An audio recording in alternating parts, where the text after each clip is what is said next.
Well, welcome everybody. Thank you so much for being here. This is a phenomenal turnout. We're really excited to have you here because this process is about you. Getting your input, writing our comprehensive economic development plan requires the whole community. So we're happy to have you here today, and we're here to talk a little bit, give you a little bit of information, and then we're going to listen to you for the rest of the day. So first of all, I'd like to welcome our elected officials in the room.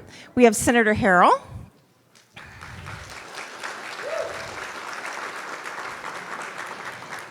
Commissioner Linden from Lake Park. Commissioner Shirley Johnson from Delray Beach. President Ken DeAngelis from the town of Ocean Breeze. Council Member Yvette Drucker from Boca Raton. Commissioner Curtis Johnson, City of Fort Pierce. Vice Mayor Chelsea Reed from Palm Beach Gardens. Mayor Robert Shore from Loxahatchee Groves. And Commissioner Laura Moss from the City of Vero Beach. Did I miss anybody? No, we're good? Okay, so let's get started. Like I said, we're going to talk just a little bit, and then we're going to listen to you. So first off, just a little background. I don't know if everyone knows, but the regional planning councils in the state are also designated as economic development districts. So we're the EDDs, and we represent the counties that we, that we have within our jurisdiction. So ours is Palm Beach County, Martin County, St. Lucie County, and Indian River County. And what we do in that role, EDA, we have a grant from EDA to provide technical assistance. And what we do is we try to culture and grow those different regional relationships. So as you're doing economic development in your different counties, we try to serve as a collaborator that brings the different counties together, and because everything doesn't stop at the border, right? So we all need to be working together. So that's what we do. In the past 18 months, a couple of the things that we've really focused on is COVID-19 response and recovery for our small businesses, for our local governments. We're helping write grants, find grants, those type of technical assistance things. And then also, one of the things that we started back in October with the SBDC and the EDC in St. Lucie County and in Martin County is access to capital. So we're trying to find ways to get our small businesses that can't get that access, just to set up different ways for them to be able to get that funding. So the development of the Seds, that's what we're here for, the Comprehensive Economic Development Strategy Plan. It's our Seds. So when we became an EDD in 1999, we did our first one.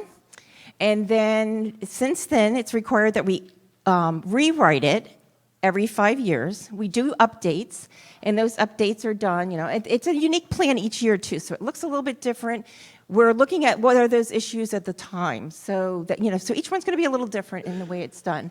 This current one is from 2018 to 2023, and it revolves around the 6 pillars of the Florida Chamber Foundation, plus a 7th pillar for economic resilience. I couldn't do it without the Comprehensive Economic Development Strategy Committee. These are individuals that have been appointed by the county boards of county commissioners. So if anybody in St. Lucie County, I've got some openings, just saying. So what they do is they come together and piece in those different counties so that we can work more collaboratively as a region. Again, these are the pillars plus economic resiliency. So those are the breakout groups I want you to be thinking about that you might want to be in today. So if you told somebody something out front and you change your mind, that's okay. We're just trying to get a kind of a head count out there. So whatever you think that your expertise is, or where you can most add value, please go to that group. I'm not going to get more into the plan because we're going to have other speakers that will do that. So to welcome you today is Dr. Timothy Moore. He's the president of Indian River State College, my alma mater, thank you. He's a military veteran, has 35-year career in higher education, federal, commercial, military, and startup sectors. His roles in higher education include service as vice president for research at Florida A&M University, associate vice president for institutional advancement and research program development, assistant professor at the Edward Via College of Osteopathic Medicine in Auburn. I'll let him, he's pretty dynamic, so I'll let him continue. Please welcome Dr. Moore.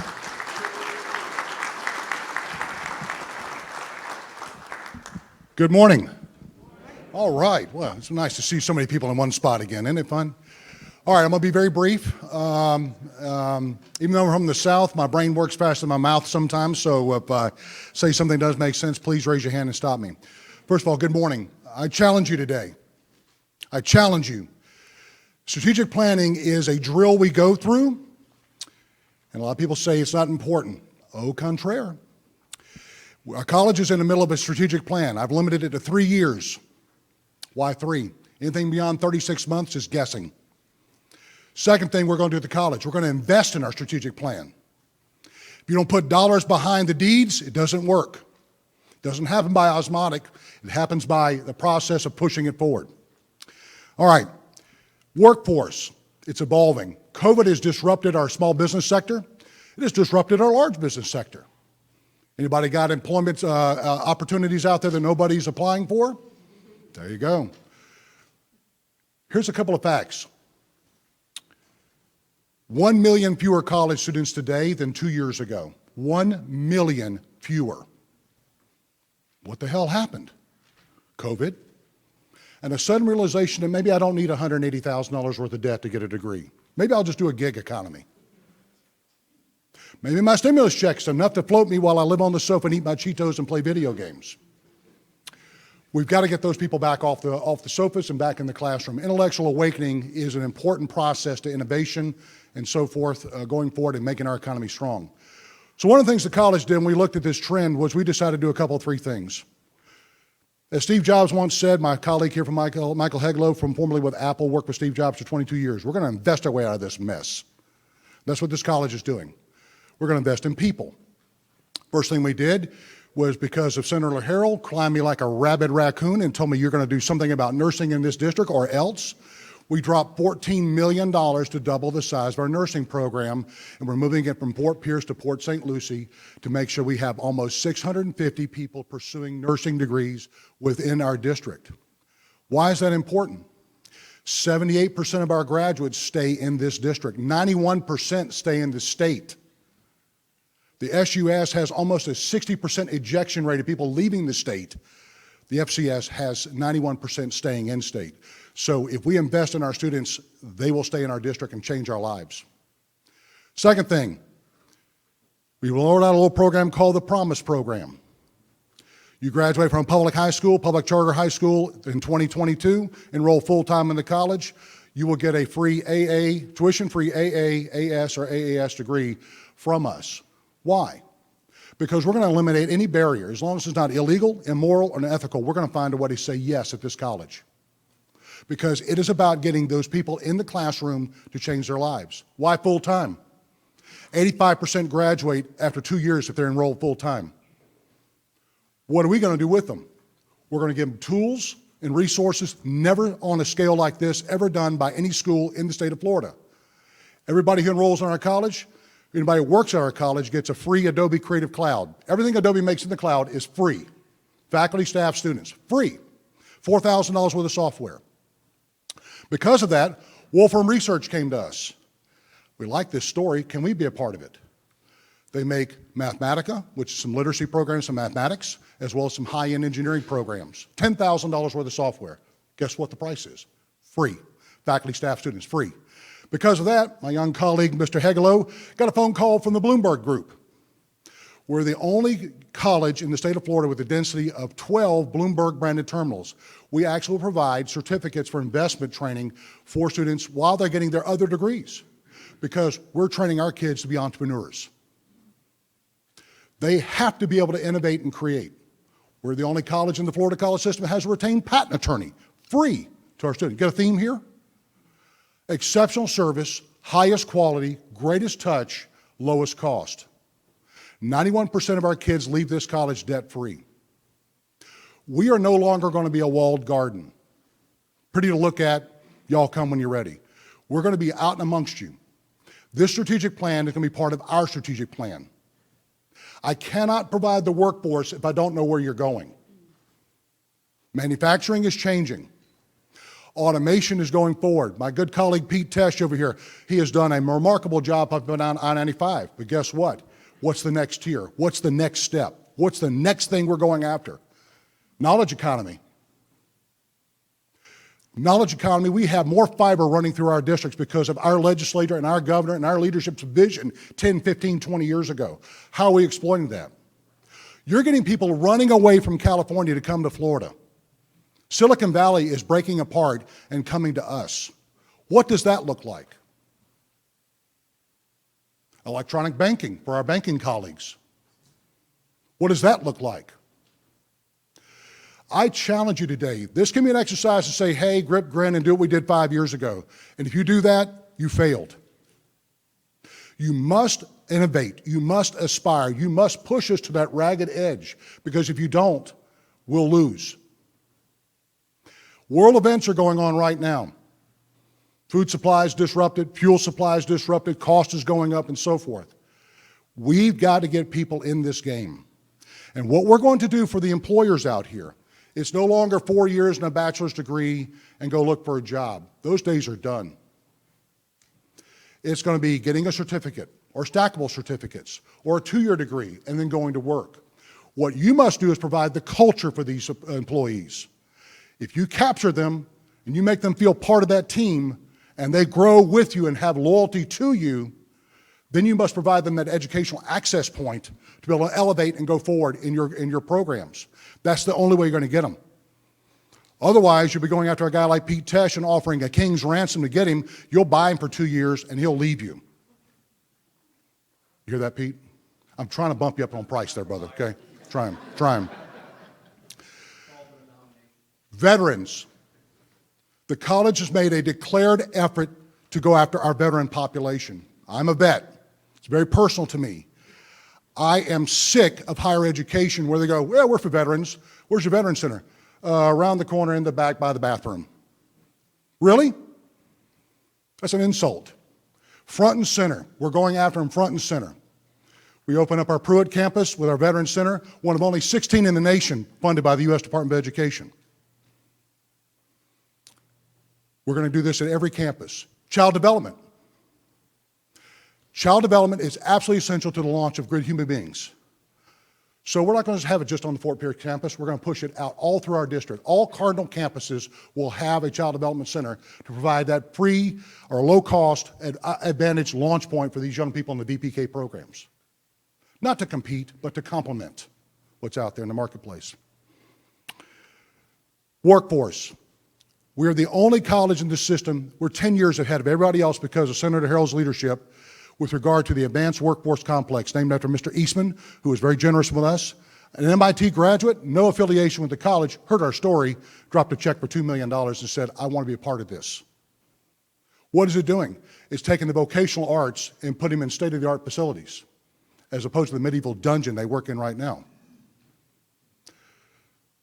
For any of you that think that if I go to UF and get a degree, I can out-earn somebody coming from Indian River State College, I'm going to disabuse you right now.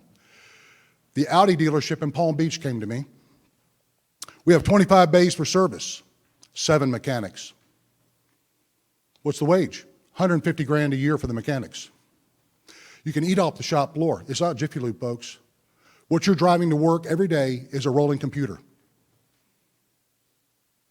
This is where we're going. We also have our 3rd National Science Foundation Center of Excellence for Workforce Development around what? Electric vehicles. So we do gas, diesel, hybrid, and now electric. Radian and Tesla are part of our team that we are priming. So I challenge you today that anything you think a college has done or should be, throw it away. We're here to be a business partner because we're here to produce the workforce that you need. We have advantages over you. We can chase federal dollars. As you know, the omnibus got approved about 2 weeks ago.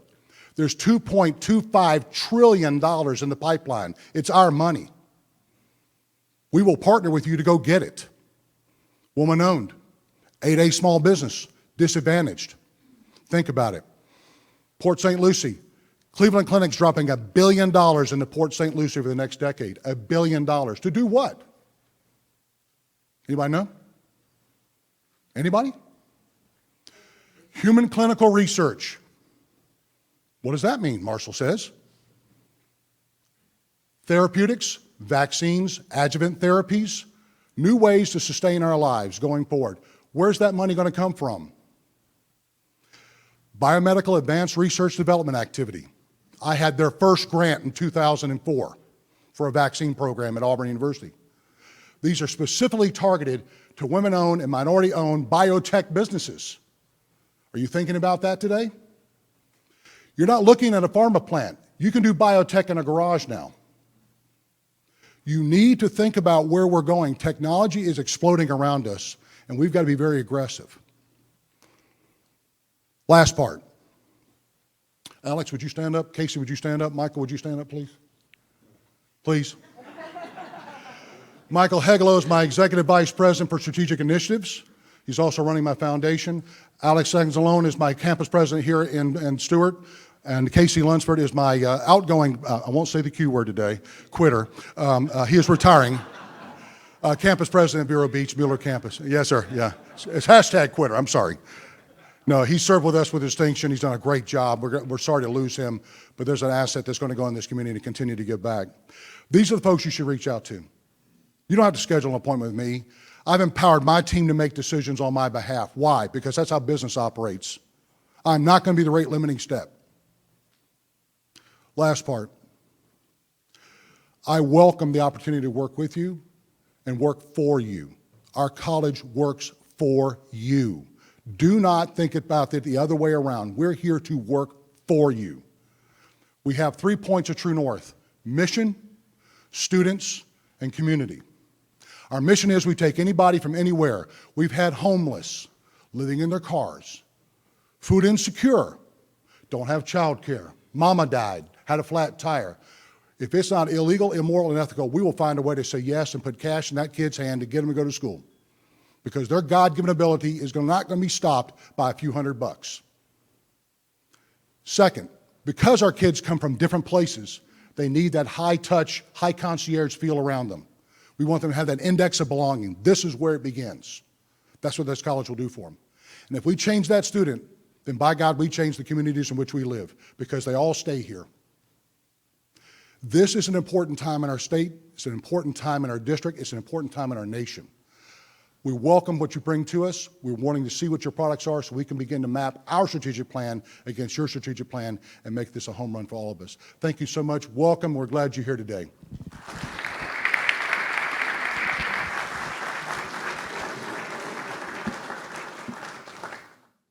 Okay, so our next speaker is Greg Vaday. A lot of you already know him in his former role as the Economic Development Director for the Treasure Coast Regional Planning Council. Greg now is the Florida Economic Development Representative for the U.S. Department of Commerce Economic Development Administration. So in this capacity, Mr. Vaday works with communities across the state to develop and implement economic development projects. I'm going to let you read the rest of his bio in there, and I'm going to just go ahead and let Greg take the floor. Greg Vaday. Thank you. Thank you, everyone. Dr. Moore, you're a hard act to follow, so I'll do my best to try. Yes, that's right, sir. Thank you, sir. I love Florida's Great 28. I work with every one of them, and I think what's so fascinating about community colleges, state colleges in Florida, they get it. They practice economic development. They practice it at the ground level. So what I'm going to talk to you today, a little bit about EDA, what we do, but more importantly, I'm going to echo Dr. Moore's comments, which is taking your Seds to the next level, using this opportunity to really energize economic development in ways you may haven't thought about before. So again, Tom, thank you for inviting me to speak today from the Treasure Coast Regional Planning Council. I see a lot of old friends. This is my first official outing. We've been in lockdown for 2 years now, and I told my folks, I said, I need to get back on the road. Can I do it? So it's nice to be back home here in the Treasure Coast region. Next slide, please. So what's our mission? What's EDA's mission? EDA's mission essentially is to provide the tools to distressed communities across the country so they can innovate. They can create an innovative economy which provides the foundation for sustainable jobs, private sector investment. At the end of the day, we don't create the jobs. We provide the tools to help you all create the jobs. So we focus on economic competitiveness. We focus on community-led economic development. It's not a top-down. Federal government is not going to tell you, is not going to presume to know what works for Treasure Coast or what works for Miami-Dade County. And we help communities develop resilient and agile local economies. Because at the end of the day, Dr. Moore is absolutely right. If you're not thinking about what are the hallmarks of a resilient economy, you will fail. Next slide, please. I'm not going to talk about our programs. We have a lot of different programs. That's a discussion for another day. But suffice to say, we have a wide array of programs that will help communities build economic capacity at their level. We all know that economic development is practiced imperfectly, and every community is on the continuum of economic development. Some communities are planning for economic development. Some communities don't know what they want to be when they grow up. Some communities have an economic development strategy, and they know how to implement, and they want to implement.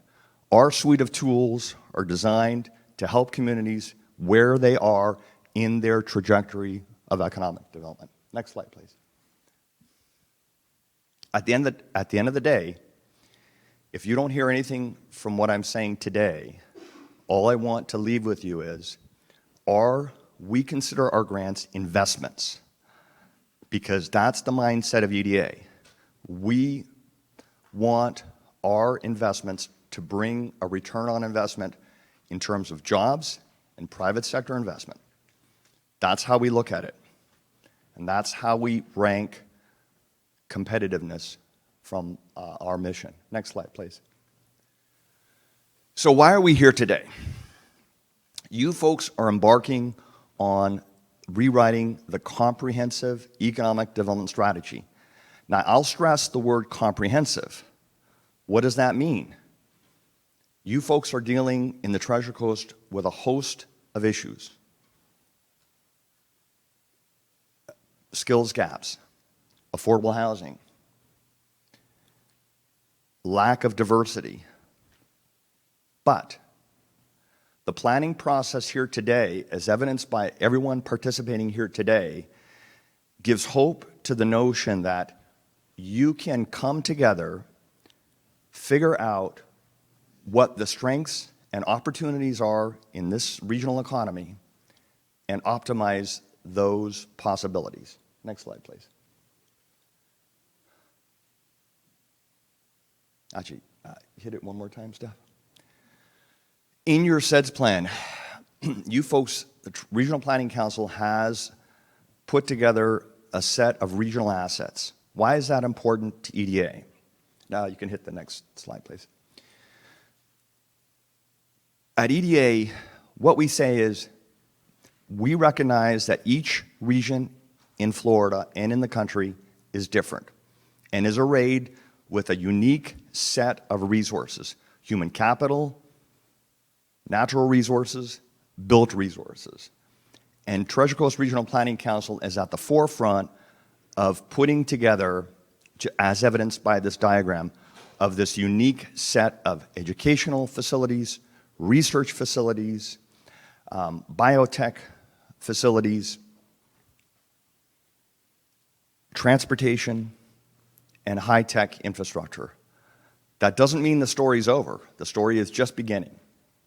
So the charge I leave with you folks today, and the charge that EDA makes to every community, is how can you utilize those set of resources that you have, optimize the strengths and opportunities that are before you, and deal with the weaknesses and threats that you obviously have to deal with. That speaks to the notion of developing a comprehensive economic development strategy. And that might mean aligning with your MPO plan. That might mean aligning with your local mitigation strategy. That might mean really embracing the notion that there are so many issues that touch economic development, and you have to think about all of them in a comprehensive way. Next slide, please, Steph. what we say is the Seds is a conduit for resources to your region. Under the auspices of the ARPA legislation, which was passed last year, EDA is a relatively small agency. We're somewhere in the neighborhood of about $350 million.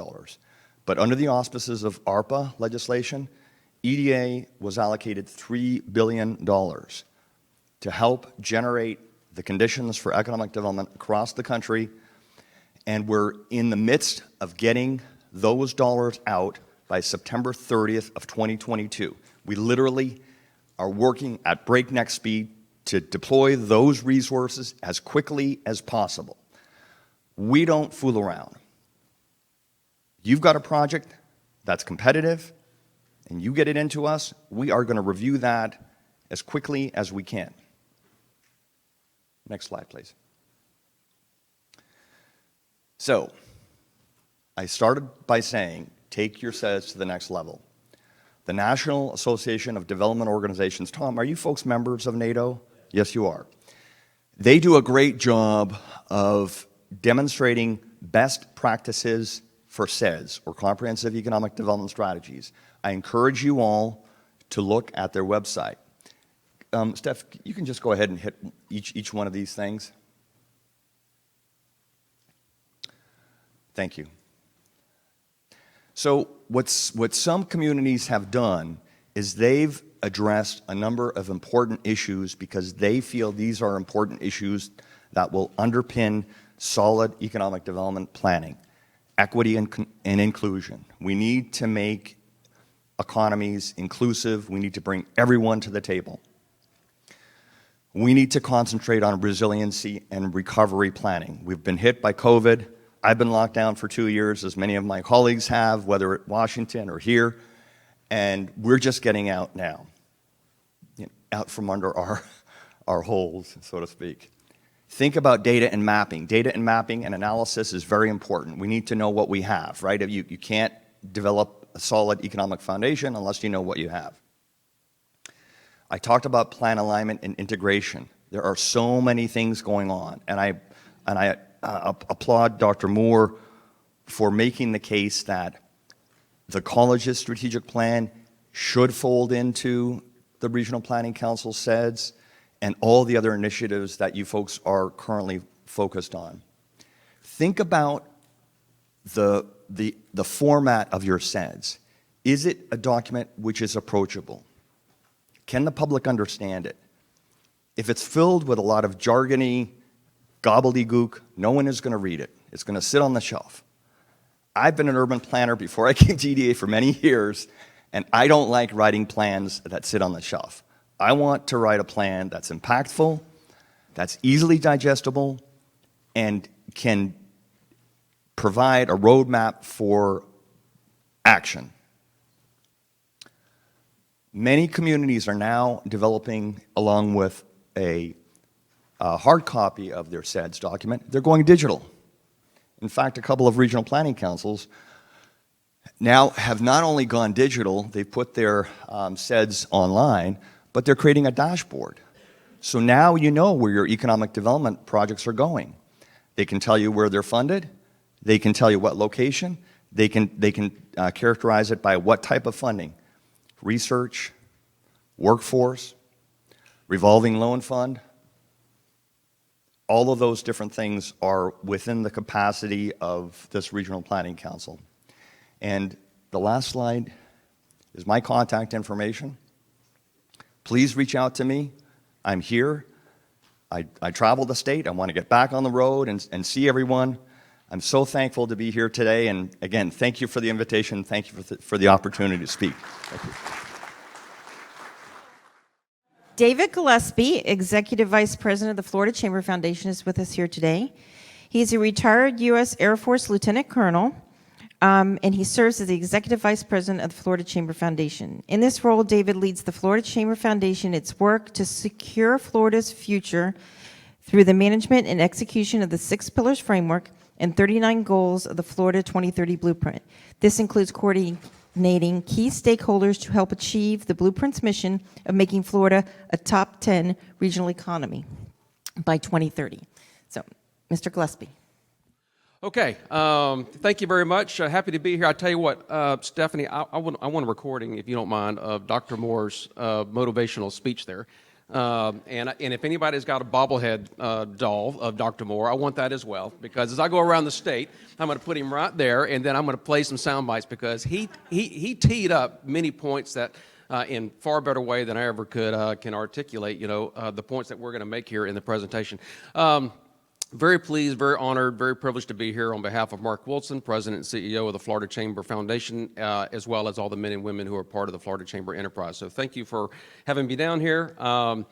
Be kind to me. As Stephanie said, I'm new in the job, about 6 months, okay? And I also did not come to this job by way of your traditional chamber-esque background, all right? Retired military, Air Force, and then for the next 10 or so years spent it in the criminal justice arena, providing training and technical assistance to law enforcement officers and agencies around our nation. And then last August, I got a call that said, hey, would you like to join this little mission called 2030 Blueprint, And I said, sure, why not? So here I am, all right. Here we go.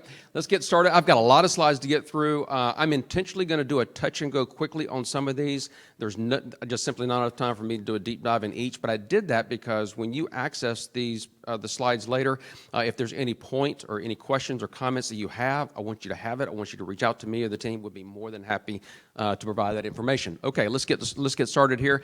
Okay, so if you're unaware, the Florida Chamber Enterprise is really made up of three major types of entities. We, the Florida Chamber Foundation, we are the research-oriented think tank, non-advocacy element of the Florida Chamber, all right? I can't advocate. I'm not a lobbyist. We do everything based on what the research, the data, and the science tell us of where we're taking the state of Florida. Florida Chamber of Commerce is your traditional advocacy arm for the chamber, but I can tell you that everything they do, when they set the legislative agendas, and everything they do working with the representatives and the senators alike, is anchored somehow, some way into the body of work that the Florida Chamber Foundation has produced for the state of Florida, okay? And then we have a political arm of the chamber as well, and I'm going to skip over that. Let's go back one. Okay, so hopefully everybody here is familiar with the Florida 2030 Blueprint. Why? Because as you all know, you all have modeled your own strategic vision after the same 6 pillars, and you've added that 7th one of economic resiliency, and that's fantastic. Right now, we've got a goal for the state of Florida to grow from being the 15th largest economy in the world, which is where we stand now, to the 10th largest economy in the world. Right now, that puts us ahead of nation states from a GDP standpoint of states like Saudi Arabia and Mexico, all right? Before we can have that strategy that I'll talk about shortly here about where we're going, we kind of need to know what Florida is going to look like in the future. Now, I also would agree with Dr. Moore that, anything past 3 years becomes starting of a guessing game, right? But to allow you all to develop that near-term, medium-term, focus 1 to 3 year strategic vision, then what we're providing you is hopefully a little bit of a lens into that 3 to 5 to 6 years, so that when you develop your tactical plans, so to speak, then you can do that a little bit more smartly. We think there's going to be an additional 3.5 million residents that's going to join the state of Florida. Right now, we're hovering around 22 million. By 2030, we need to add another 1.63 million jobs into the labor force. Pre-pandemic, we had 130 million visitors to our great state of Florida. We expect to stack an additional 50 million on top of that. 2021, we had 120 million visitors to the state of Florida. That's largely, that 10 million drop in Delta was largely the lack of the international visitors that could not come here due to COVID. You think the roads are busy now? Imagine I'm going to put another 3 million drivers, on the roads accompanying you every single day. I came down from Tallahassee yesterday, all through that rain, 75 and Turnpike. Woo, my goodness. Don't matter how hard it's raining, you still got some crazy drivers out there on the road, I can tell you. All right. I'm gonna hit some of these 6 pillars. You guys already have these as well. We of course have outlined it through 39 goals, and we can't do it all alone at the Florida Chamber Foundation. We have to rely on the goodness of businesses and organizations that have agreed to step up and to champion, be the thought leader for any one of those 39 goals. I still have 11 goals that I need a thought leader and a champion of, all right? So see me if you would be interested in doing that. And so I've listed the ones up there now. I've circled A few, when I just briefly looked at the agenda, I know that we have representatives from those organizations here, Michelle Dennard and her team, and of course we got Tom over here as part of SBDC, Greg Britton out of Pensacola, and Beth Circati leading the Florida Economic Development Council. And my apologies if there's others of you in the room that are affiliated with some of these other organizations up there as well. So we're doing it with them, not in isolation. Okay. So here is a little bit of a macro overview of the state of Florida at the moment. So our economy, it stands about $1.2 trillion GDP. That's 15th in the world. That's 4th in the U.S. California leads at about $3 trillion. Texas and New York are virtually tied at about 1.6, 1.7 trillion or so. We're not going to catch California, but we certainly hope to catch and surpass New York and Texas as well. I've already talked about the residents up there as well. See some of the job numbers here. Let's see. Over there on the right, let me just direct your attention to that. And I don't know. Let's see. I can do it there. Okay, there we go. So right now we have 451,000 open jobs out there in the market. Look at below that, it's 364,000 people that are looking for jobs, right? Now, think about this, though. That's 364,000 people that have looked for a job in the last 4 weeks. That's what that number is, right? What it does not account for are marginalized workers who want a job, they're unemployed, they have looked for a job in the last 12 months, they just simply have not looked for a job in the last 4 weeks. That figure is about $120,000 people in the state of Florida. So if you add that, what's that, 46480? That means we got more people looking for jobs. It speaks to what the president was saying earlier in terms of a skills gap as well. Okay, Florida on the move, nearly 1,000 net new residents a day coming in as well. And I've already touched on the other ones there. Everything the strategy, of course, we track it. Our progress via the Florida Scorecard. Hopefully everybody in this room is familiar with that. If you're not, go to our Florida Chamber Foundation website and you can locate that. Again, Florida Scorecard.org, and it tracks all of the metrics. Let me do another little pointer here. For those looking to the back screen, there's 6 pillars up there in the gray bar, 6 pillars up here in the gray bar. This is the home page, but if you then clicked on the Talent and Supply Education, then that's going to show all of the metrics for that particular pillar for the state of Florida, right? But it doesn't stop there. Let's talk about that population growth. Man, I don't know what in the world happened. Somebody from Russia must have hacked my slides. Okay, when they found out as an intelligence officer, former intelligence officer, speaking here at this event, then I'm confident that's what they did. All right, so let's talk about where some of those 20 additional population that's coming into the states. And I'm sorry, I wanted to back up. I wanted to hit this point. I knew there's a point I was trying to make in terms of the nearly 1,000 net new residents a day coming into Florida.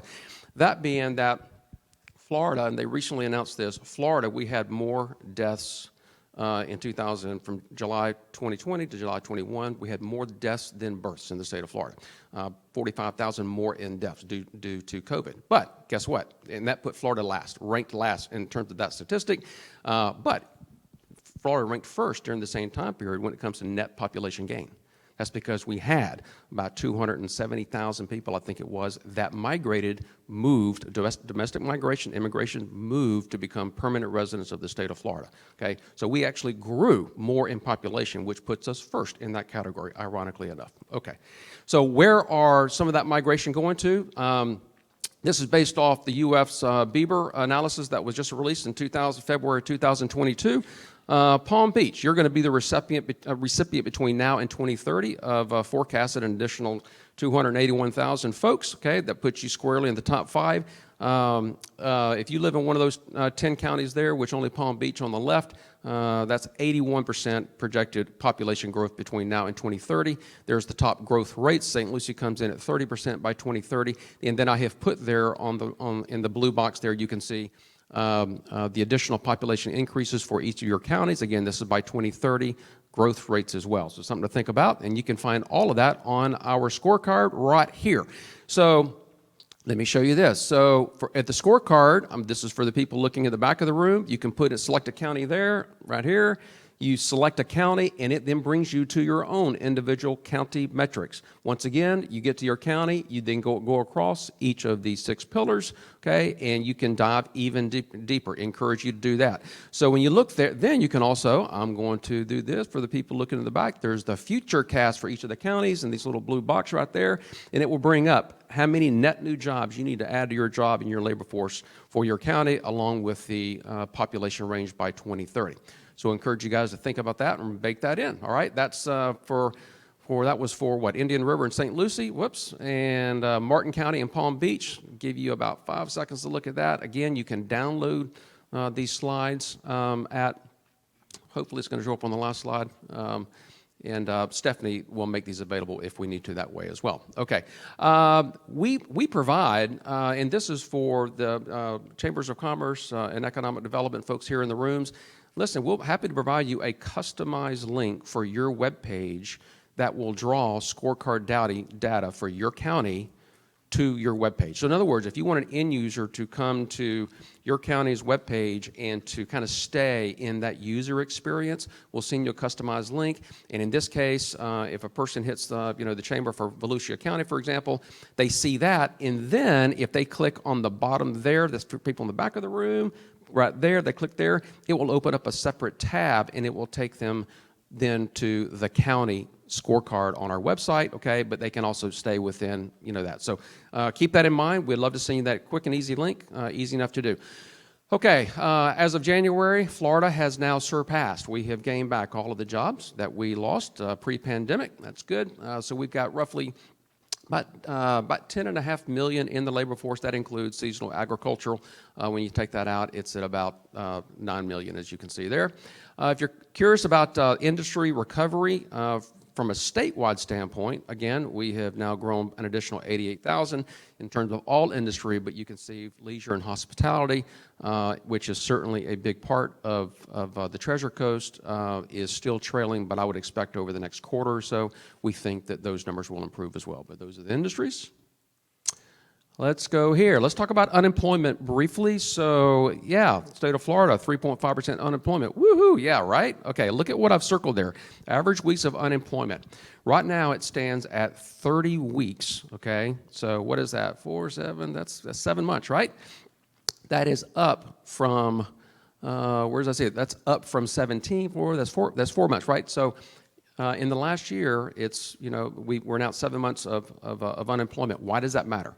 It's in that little blue box that I've got there on the bottom of the screen. Once a person or family goes more than 6 months, it triples their chance of entering into federal poverty limits, okay? And I'll talk about that in a second. So you say, well, that's not going to affect me, okay? Well, you can have a husband and wife. They're both waitresses, earning $45,000 a year, $90,000, and all of a sudden COVID hits, they're both out of a job, and boom, just like that, and they eat up their savings, they've saved up maybe 2 or 3 months worth. At that point, they're below the federal poverty limit, okay? So it is closer to home for a lot of people than you think. Okay, when I'm talking about unemployment statistics, I never want to miss the opportunity to say, please do not forget about this, about our labor force that has disabilities, right? So nearly 4 times unemployment rates for persons with disability. That is a significant piece of the labor pool, so please, please, please encourage that. Allison Chase and the Able Trust is a member of our Florida Chamber Foundation as a board of trustee, and that's what they do is champion that topic day in, day out. So if you'd like more information on that, then please reach out to Allison and the Able Trust and work into your strategic plans getting opportunities for persons with disabilities, right? And I put that there again for each of the counties. Again, that's straight off y'all's scorecard. Let's dive into this. It all begins, right, with training and educating today's workforce and the workforce of tomorrow, right? Really glad to hear what Dr. Moore was saying on all of that. Again, I need that bobblehead doll, and I need his recording so I can play some of that. Why is that doing that? Okay. All right, so I'm going to go through the 6 pillars, but I'm just going to hit some high points of each of the 6, right? So, but this is an important one, right? This is a biggie. And we start early, right? It's important that 100% of our children are ready for kindergarten when they go in, right? Only 57%, bottom right down there, of our children in Florida are ready for kindergarten, all right? When they get into third grade, we have a goal of 100% of those kids reading at or above third grade level when they leave third grade, right? 54% of children across Florida. Why does that matter? The educators in the room will certainly tell you. Third grade is a pivotal point, right? That's when that child goes from learning how to read to reading to learn. And after that, 80% of everything that child and people learn is through reading, regardless of the subject, regardless of the topic. So it is critically important that we crack that code on that front. I have just cherry-picked again for educational attainment, 8th grade reading scores, again, what the state is and what your counties are. Again, y'all can go and pull that from the scorecard. And I have put at the bottom of some of these, for the people in the back, Florida Business Alliance, Children's Movement. Again, these are organizations that are championing and being the thought leader for that particular goal. So if you came to me right now and says, Dave, I'm ready to write you and the foundation a check for $10,000 because I care about, children in kindergarten and getting them ready, I'm going to say, don't write the check to me. I want you to go down to see Vance Lupus, go see Madeline Takor of the Children's Movement, because they're the thought leader for that. Send your money to them. Get on board with them. All right. All right, let's go to the next one here about innovation and economic development. Again, just a quick shout out, SBDC, Greg Britton. Thank you to that entire crew and the entire network around Florida. We're now the #1 state when it comes to business startups. Beth and her team are championing the goal of trying to double the the GDP contribution from rural communities over between now and 2030. And we hope with the release of our upcoming Trade and Logistics and Manufacturing 2030 report, I'll talk about that more in a second, that's going to significantly help the rural contribution into Florida's economic development equation. Let's talk about income migration coming to Florida. $1.3 million of W-2 income is coming to Florida every single hour. Every single hour. We think that number's low. The research team has taken a bit more of a dive into that, but right now, best data is 1.3 million per hour coming into Florida, W-2. That income has got to go somewhere, right? You hope it's going to go into your communities, into your 4 counties, right? Look at New York there. They're losing $817,000 per hour, okay, to states like us. So we've got a net increase over them, about 2.1 million, as you can see. Again, these slides will be made available to you. We got to welcome those additional 3.5 million residents and the 50 million visitors and the 3 million drivers on our roads in a smart way, right? So we got to grow our infrastructure smartly. And so one of those goals, of course, is to ensure 100% of Floridians have access to high-speed communications. All of you counties, I got Martin County 98%. All 4 of the counties are very close to 100%. Seaports, cargo, again, Trade and Logistics 2030 report, we hope to address some of those. So we're tracking all of that, so please take a look at that. And let's go here. I talked about trade and logistics. So in 2013, we produced our last edition of Trade and Logistics Study that was largely in response to the widening of the Panama Canal. We're now updating that, and at our upcoming Transportation Growth and Infrastructure Summit at the end of April in Jacksonville, go to our website, register if that is a space that you would be interested in, especially Port St. Lucie. Then we're going to roll that report out officially, and then we're going to be going around the state, talking to regions and encouraging regions to develop regional plans specifically to improve Florida's ability to export goods and services and the supply chain management as well. So more to follow on all of that. Let's see, government civics. Florida ranks last right now when it comes to volunteering. Now, in fairness, there's really not a good way to track volunteer rates across Florida or any state for that matter. So I wouldn't get hung up too much on the 50th, right? Because there's a lot of people in this room, including myself, we volunteer in ways, though, that are not counted, right? We're not counted as being a volunteer in a statistic that ranks Florida 50th, right? But what we want to do is we're looking to partner with Corey Simon and Volunteer Florida. They have got a great application called Volunteer Connect. If you're not aware of that, I encourage you to go take a look at that. It is a way for nonprofits to put in opportunities, volunteer opportunities, for the people in the community can go to that application, click on that, and they can start to volunteer, right? And so the Florida Chamber Foundation, I think we're going to partner with them somehow and try to really extend the value of that application that's already there. It's a great tool, it's a great resource, and if you're not familiar with it, I would encourage you to take a look at that as well. So more to follow on that. Okay. Let me take a quick breath here. Boy, I need a glass of water because I've been talking so fast here. Symbolism. So everybody's got a story. Everybody in this room's got a story. This is part of my story. My last tour on active duty, I was deployed to Kabul, Afghanistan for 7 months. And while I was there, I had the opportunity to visit a compound on the outskirts of Kabul, okay? And it's contained families that had been displaced by the war effort, right? And I took those 2 pictures. In fact, if you come to my office, you'll see those 2 pictures on my wall. And not a day goes by when I don't wonder, how those ladies are doing. Now, that picture was about 10 or 12 years ago, I guess it was. So I hope they're okay. I got not a clue. But look at the symbolism in that picture, because it's going to tee up now what I'm about to talk about. Is you ask yourself, what is their access to nutritious food? You ask yourself, what is their access to quality health care? What's their access to safety and security? Education, transportation, natural resources, right? Thank you, I appreciate it. You say, yeah, but that happens halfway on the other side of the world. It doesn't happen here. Well, I would say it's a little closer than what you think. Here in Florida, we've got nearly 1 in 5 of our children under 18 that are living in a state of poverty. All right, so I talked about poverty, right? So let's just define that just in one little data element. Family of 3, single mother, 2 children, they're earning no more than $21,000, $22,000 a year. They're at the poverty level. They get federal stimulus from the federal government. COVID gives them a bump up to another $2,000 or $3,000 or $2,000 or $3,000 of annual income. They're now not counted as being in a state of poverty, right? So we've got nearly 1 in 5 of our children. Now that statistic, you'll see 773,801. That's data recently released by the census just within the last couple of weeks, and we've updated that, and that's what it is. And that says, yep, we've improved. It was about 20.1%. Now it says 18.7%. We'll tell you that we believe that to be a false positive. We think it was absolutely due to the federal stimulus that has temporarily moved some of those families above the federal poverty line, and therefore they're no longer counted.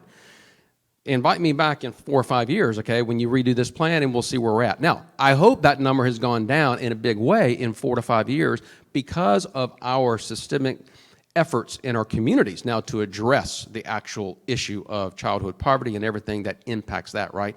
But right now, we have not, as a state, made significant progress in that area. Nevertheless, of those kids, 700, so let's just call it 800,000, right? Half of those kids are living in just 15% of our 983 zip codes. So about 140 to 150 zip codes are the ones that have about half of our children living in a state of poverty. All right, let's go here. So in the quality of life pillar, that's the last one, I have put your childhood under 18, childhood poverty rates by county up there. And you can see one of our goals is to reduce childhood poverty, reduce it in half. So that would be from 20% when this blueprint was developed back in 2018, 2019, reduce that down to 10% or lower, right? Okay. So I'd encourage you guys in your conversation to think about that. We'll talk more. We have a tool that we have got to build. If you're unaware of the Florida Gap Map, just like the Florida Scorecard is a tool for your use, for your communities, we have the Florida Gap Map that is a tool for your use, and I encourage you all to take a look at that. Let me show you what you're looking at, and we're going to dive into this a little bit deeper, and I'm sorry I'm going over here, okay, so you can blame the good president, all right, on that. All right, what you're looking at, so Martin County, all right, let me just stay right now. Those of you in Martin County, I'm not picking on you. I'm not picking on you because the story I'm going to tell you here is the same in any of the 67 counties across the state of Florida. Okay, Indian River is not immune. St. Lucie is not immune. Palm Beach is not immune. Right, it's the same story, but we typically like to do this in the county that I or any of the team members are presenting in. All right, I happen to be in Martin County right now, so I asked the team to kind of develop some of this, so we did. When you go to the gap map, you can select then a county. So I have selected Martin County. That's what you're seeing right there. That's what you're seeing right there. It shows all of the zip codes in Martin County, right? And if you then click on any one of those zip codes, it's going to show you what your current childhood poverty rate is, okay? And then it's hard to see, but these little dots there, and these dots here, these are the public, not private schools, public elementary schools that offer third grade. You click on any of those dots, and it will show you then what is the current third grade reading average in that school, okay?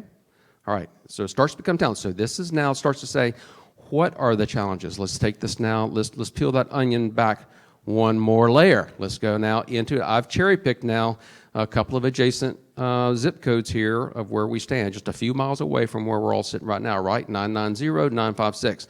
990, clearly and I don't know anything about your counties, right? I'm native Floridian, born and raised in Tallahassee, but off into the Air Force and other things, and so I haven't spent my own personal life in and around your area. You would know it far better than I, obviously, but clearly 990 is the more affluent zip code as compared to 956. You're looking at a childhood poverty rate of less than 8% compared to 35% or so for 956. You look there at the average third grade reading score for 990, 73% of the third graders in that zip code are reading at or above grade level. Right here, 13%. Now, in fairness, it looks like we've only got one data metric in 956, but 13% of the children in that particular school are reading at or above third grade level, right? Reflect back about why third grade is important, right? All right, so let's just keep on going. Oh, when you break it down demographically, the picture even becomes more telling, right? Okay, let's keep going. All right, so we're in the same pillar. We coupled kind of two goals into one. I just, there for the people looking in the back, and right here we just talked about cutting childhood poverty in half, circled there, but the second complementary goal there, but we want 100%, our goal, we have 100% of children living in a state of poverty right now across Florida. We want 100% of them to have a pathway out, right? Get out of that intergenerational poverty loop. Now, I'm a little bit embarrassed to say, after hearing Dr. Moore's speech, because I didn't know what Indian River State College was doing. For example, I put up here just a couple of models that's worth scaling, worth repeating, and Indian River obviously is doing the same, and perhaps there's other educational institutions that are doing the same. Jim Murdaugh, also proud veteran, Air Force, I might say, president of Tallahassee Community College up there in Tallahassee where I live. TCC is a member of our Florida Chamber Foundation, and Jay Galbraith of Valencia College is also a member of our foundation. In fact, I'm going to go hunt down Dr. Moore, and I'm going to get you guys to come be a part of our foundation as well. We need y'all's voice. We need y'all's voice on the foundation is this. So they also offer, okay, that pathway out. They offer free scholarships, free education to any child who graduates high school, and it's not unethical, it's not immoral. The same thing Dr. Moore said. It's the same types of qualifications, but they are offering those types of educational opportunities into theirs. It's great to hear that Dr. Moore and his team are doing the same thing. And again, if there's others out here and other things I'm just not aware of, that's fantastic. That's how we actually start to get these folks opportunities into the workforce. So. Let's see. However, if you're interested as a business or you know of businesses that would like to have a bit more of an impact on a statewide scale, then you can donate here to the Florida Prepaid College Foundation. For every dollar that a business donates, they match it dollar for dollar. Florida Blue, that's Susan Toller. I'm sure some of you all know her in this room.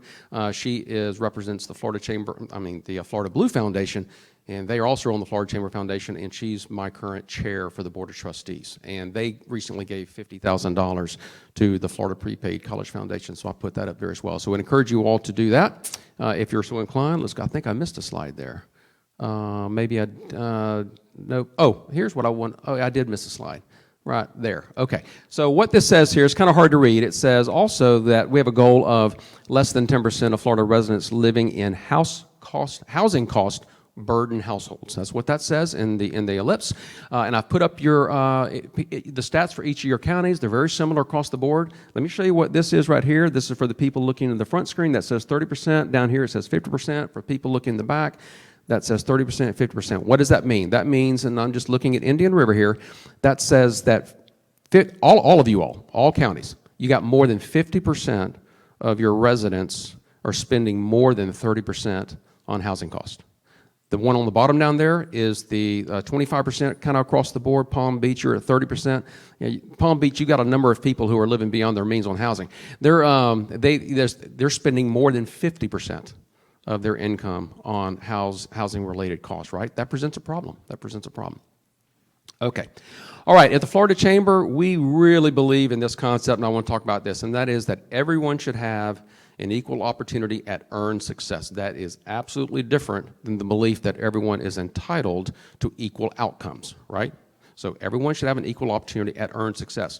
What are we doing at the foundation to try to take our little part to do that? We have launched the Florida Equality of Opportunity Initiative, focused on we, the Florida Chamber Foundation, as a business entity ourselves as well. We have chosen to sponsor a couple of goals in the 2030 Blueprint, specifically the Early Learner Project. We're the goal sponsor for third grade reading. So here I just sat there and did a challenge. Get your third graders to read at third grade level. I look myself in the mirror and say, Dave, Florida Chamber Foundation, motivate Florida. So we're having to do the same thing. So, and then we're also a prosperity project and diversity, equity, and inclusion project. And I'm going to talk about each of these just briefly. Starting with the education again, we are rapidly looking for businesses that want to have a voice on a statewide scale to solve third grade learning, inviting them to our advisory board.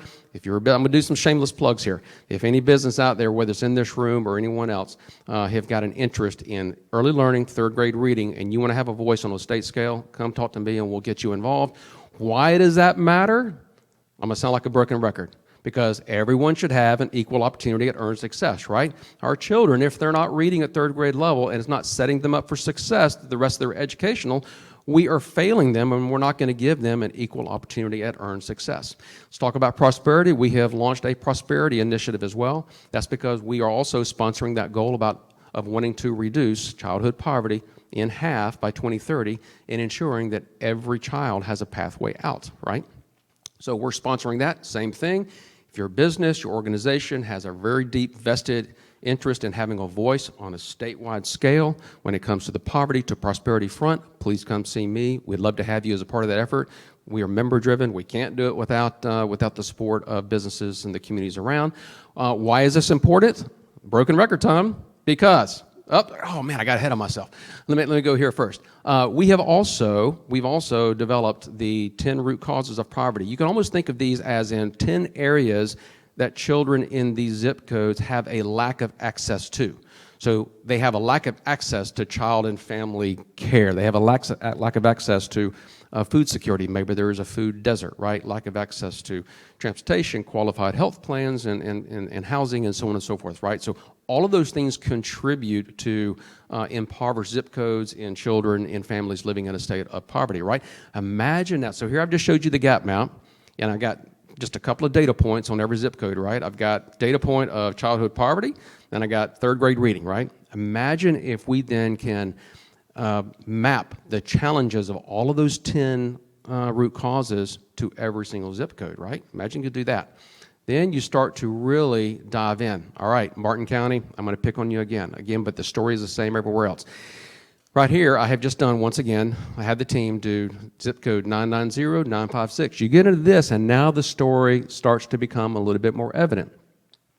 You can see the childhood poverty up there for both. Let's talk about education. 956, 33% are without a high school diploma, 4% for 990. Renter-occupied units in 956, 31% of the families living in that compared to 10%. It just goes right on down. Healthcare. Medicaid coverage under 819, there's those percentages, and then food security. So, 30% of the children in 956 are having to rely on nutritional assistance program compared to about 1 or 2% for 990. The point is that when you can do this type of analysis at the zip code level and map these challenges, now you start to target what is the business community. It's not going to be government. It's obviously going to be us in the room, right? It's the businesses. And the educational institutions and everyone else that's got to solve this problem, right? Well, why do we want to do that? Once again, if we don't solve these problems and get these kids out of poverty, then we are denying them that opportunity to have an equal opportunity at earned success. Like I said, we have 933 zip codes. We have a goal of having a zip code leader for all 983 zip codes. Let me give an example. Back to Dr. Jim Murdoch, president, Tallahassee Community College. They decided to be to be the zip code leader for zip code 32304. That's in Tallahassee. It had the unfortunate mantle of being the most impoverished zip code in the state of Florida for a long time. I don't think it is anymore, but it's pretty doggone close. They are the zip code leader for that zip code, and then in that hat, he and TCC went out and recruited other businesses in the Leon County area to then address each of those other 9 or 10 root causes of poverty, right? And then the TCC's contribution to that in their leadership is they are offering their free scholarships to the children who graduate out of 32304, free scholarships to Tallahassee Community College. So right now, we've got 2 zip codes covered with leaders in Indian River, none in Martin, none in St. Lucie, 1 in Palm Beach. So if your business, your organization, your community is interested in being recognized as a zip code leader on a state scale, and we really want to build some momentum and motivate the elephant as a whole, then we would love to hear from you on that. Okay, let's talk about diversity, equity, and inclusion. I am not going to wade into the shark-infested waters of all the legislations around that topic in general that you're all very familiar with, right? That's because the Florida Chamber Foundation, I don't have to wade in those waters because I don't care. We don't care. We care in this. We believe that for all 2.5 million plus businesses in the state of Florida, if they have a common foundation of being able to employ a great toolkit of sorts, and welcoming practices, welcoming diverse attitudes, diverse physical characteristics, culture, right? Diversity in thought. And a business creates a fair and just processes and programs within their businesses, and then making people a culture of inclusion and making them feel welcomed, right? You put all that together, it's like pistons in a car engine that are all working in sync, right? Then that business is going to thrive. And so this is the third project for us. We are in the early stages of, again, recruiting businesses who already have very well-established DEI programs, okay? And they're willing to come to the table and share some of the promising and best practices out of those programs. We're going to take those pockets of success, we're going to bake them into the first ever state of Florida statewide DEI toolkit, so that we can turn those pockets of excellence into patterns of excellence, right? We're then going to make that toolkit available to every single 2.5+ million businesses in the state of Florida that wants to do that. Imagine if we can get businesses across the state of Florida to, no kidding, lay that foundation, because these small to medium businesses, they don't have the financial wherewithal, the time wherewithal to go do something themselves. But imagine if we can hand them something, okay, where they can start to create that. And then those businesses start to thrive, the economy starts to thrive. Why? Broken record time, because the workforce, we want everybody in every business, okay, to feel welcome, to feel wanted, to feel included. They also need to have that equal opportunity at earned success. So if you have a vested interest in the DEI piece of the equation across the state of Florida, we can't do it without people's participation and without investor support. We're looking for that now. All right.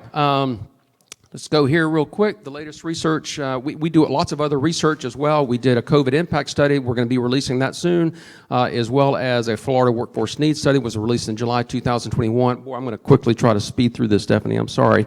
So one thing the COVID impact studies told us is that we had deaths resulting from drug overdoses rose by 43%. Childhood poverty, I've already spoken to this. We think the federal stimulus, led to drops in childhood poverty. We predicted that. It did. And then when we released the workforce needs study back this last summer, then it identified these major occupational areas that we knew that not only leads to more prosperity, but also can be more resilient than other occupations when you have a black swan event called a pandemic hits, right? Well, the COVID impact study discovered just that. Those are the same 4 industries. They proved to be the most resilient as well.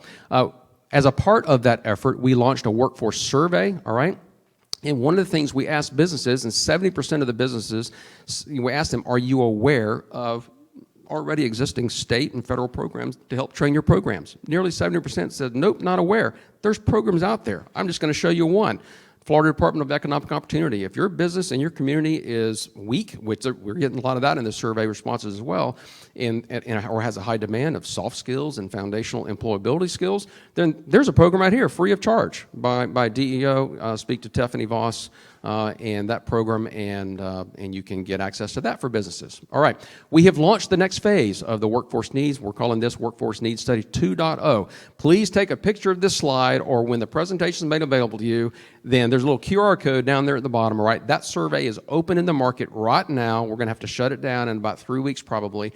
But that survey is targeted at businesses, at hiring managers. We need to discover more information. It just takes maybe 10 minutes of your time, but we need businesses to give us additional detail into what matters to them most, right? Dr. Moore talked about it. It's less about that 4-year degree. It's more about certificates, certifications, right? We need that. Right now, we've got about 800 responses, 800 out of the entire state of Florida. We need more responses. We need at least 1,000. I really want to get a lot more than that. We've recently asked Chad Sorensen, Florida HR Council, and he did. He shipped that out to his distribution list of over 11,000 human resource professionals, of which my wife was one, by the way. If you're in that space, man, God love you. That is a tough job every single day. So anyway, please take that survey. Really appreciate that. All right. Let me give you a sneak peek about what we're already seeing on that survey. So the 70% are out there saying, are you having trouble recruiting qualified applicants? The answer is yes. Why is that? Y'all are saying because there's a lack of workforce skills and knowledge, right? Dr. Moore, bobblehead doll, play, right? I'm gonna get him to he say all that kind of stuff, right? Also, businesses. You're competing against one another. That is presenting a challenge of why you're having difficulty finding talent. Let me just take a pause. Dr. Moore talked about it. He says you got to make your people. Businesses need to make their people feel appreciated, right? Man, that hit home. I have got a very close friend of mine who left a company about 2 months ago, I guess it was, and he had been with that company for about 5 or 6 years, I guess it is, and he felt unappreciated. He felt unappreciated, all right? And that caused him to start looking. And when he looked, he found an opportunity, oh, by the way, that's paying him now nearly an 80% salary increase over what he's doing, right? But he freely admits, 80%. It's a company out of New York that's paying him a crazy amount of money. He's deserved every bit of it. Working fully remote from the state of Florida, but he freely admits he would never have even started looking for a job if he felt appreciated. So take that home, take that to the bank, take that to the bottom line of the business, pay attention to employees. Again, my wife, HR director for the company that she works for up in Tallahassee, she says the same doggone thing. They put a lot of emphasis in that piece of it. Think about your workforce and keeping your talent there, all right? Let's see. Here's something else. You're saying businesses, you want to recruit over the next year? Are you recruiting for remote, hybrid, or on-site? 70% of the businesses says we're recruiting for the people to be on-site. Guess what? I talked to Chad Sorensen, the Florida HR Council. I said, what are you seeing? In their surveys, 70% or more of current employees and job seekers want remote or hybrid. Think about that dichotomy. What a chasm. I mean, there's something broke in that, right? So which side's going to win? We clearly, it's not one side or the other is not going to win. We got to get both sides to come to the middle. So clearly it would behoove businesses to think about a new way of doing business, okay, for that labor force that you're trying to recruit from. All right. Man, once again, bobblehead, Dr. Moore, say what you said. This is absolutely on point. Future of Work Florida. There is a massive void of information between employers and job seekers, and also between today's students and career opportunities. We have taught an entire generation of kids that the only way you can be successful is to go to that 4-year institution, get into debt, frame that thing, put it on your wall, right? And we have convinced them that the trades is the 3 Ds. Dumb, dirty, dangerous. Man, it couldn't, you get 25 days in the Audi dealership, 7, licensed level 4 mechanics earning $150,000. Makes me want to take off this badge right here and I'm going to go be an Audi mechanic. Wow. But think about that. So we intend to flip the script. We can only do it with your help. So we have launched also, in conjunction with the Florida Workforce Needs Study, a Future of Work initiative. We got to, that's micro right there, as you all recognize. Got to bring back the coolness in skilled trades, right? Next week, the Florida Chamber Safety Council, which is the Florida State Safety Chapter to the National Safety Council, I guess it is. We're having our first statewide safety conference, and Micro is going to be a guest speaker at that. Not too late to sign up. It's going to be in Orlando, Disney Contemporary Resort. That's next Thursday through Friday. Again, go check that out. But we're doing that, and we are partnering with all these organizations here. And Mike Corbett, is he here? Mike Corbett? So I spoke to Mike. I haven't had a chance to meet Mike. Hello, Mike. So anyway, again, I'm new in the seat, but I spoke to him, and he was and he's on the next panel here, so I'm sure he'll speak to this. But he was just talking about how, he's Career Source Florida down there in the Palm Beach area, and he'll tell you that last year alone, they gave out $4 million in training and scholarships, okay, to do exactly what Dr. Moore and others have been talking about, right? So there's opportunities, there's access out there. So it's just about discovering much of this. A lot of it is an awareness gap, all right?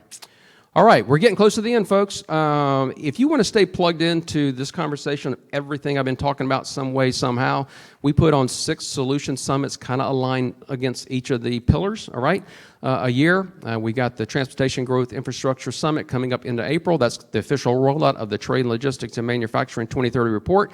If prosperity and childhood poverty is your thing, come to the May 25th conference for that. Learners to earners. That's everything about exactly what's in the name. Education training.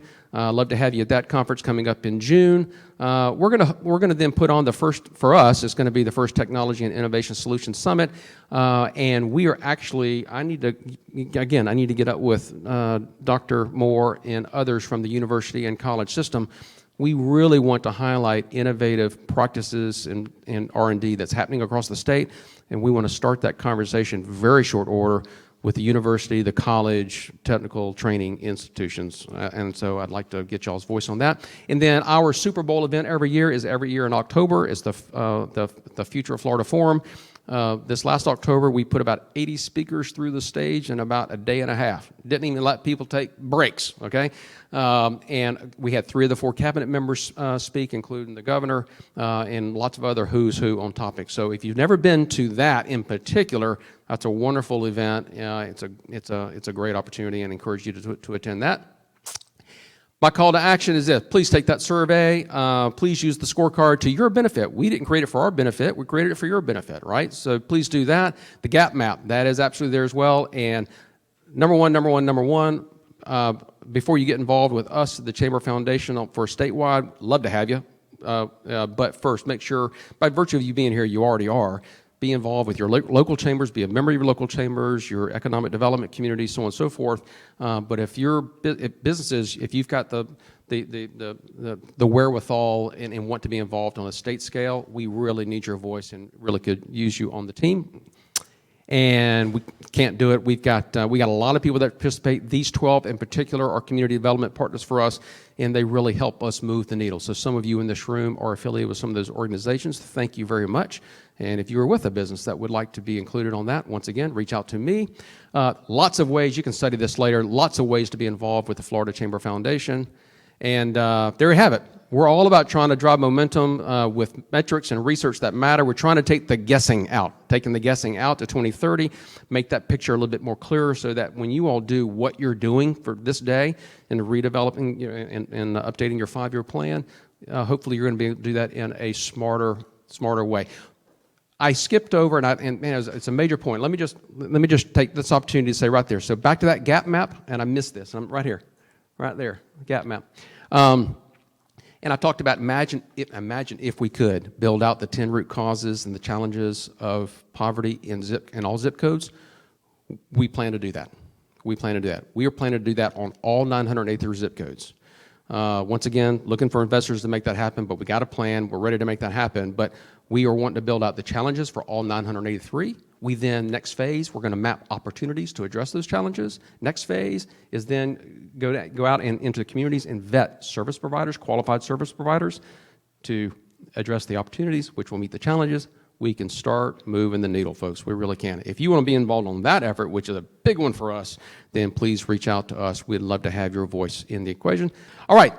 Thank you very much. I'm sorry I've gone way over time. Appreciate it.